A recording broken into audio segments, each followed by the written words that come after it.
Welcome back to Heimve. It's October and we've had the first real autumn storm, Amy, visiting, with heavy rain and strong winds, basically ripping off rooftops in some parts of the country and toppling trees. Right before Amy started and September ended, I did 2 travels back to back. The first one was a work trip to Voss, where I traveled by train over the mountains. It's the train ride that goes all the way from Oslo to Bergen, and that connects the eastern part of southern Norway to the western part. And it's a very scenic route.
These mountains is something we call Langfjella, kind of like the Long Mountains, I guess, and it's basically a part of the Old Caledonian mountain chain and consists of smaller mountain chains like Dovrefjell, Jotunheimen, Nordfjella, Hardangervidda, and Setesdalsheiene.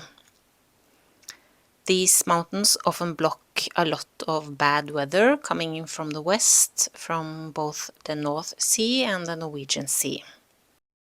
For instance, my cabin is on the east side of Langfjella and gets shielded a lot, both from the bad weather in the mountains and on the west coast.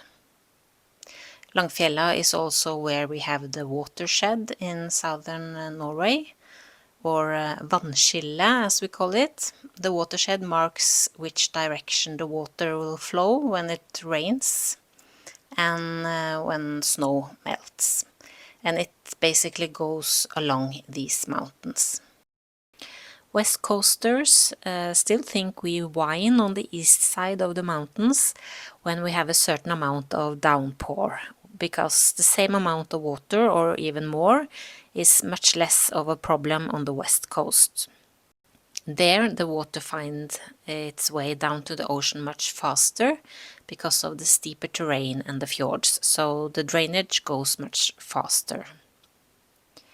While on the east side of the mountains the terrain is flatter and the water has to travel a lot farther to finally reach the ocean, and then also do more damage along the way to infrastructure, houses and properties. It's pretty logic, but funnily enough, people on the west coast and people on the east side still bicker over this, especially when it rains a lot, and we especially hear it from people in Bergen.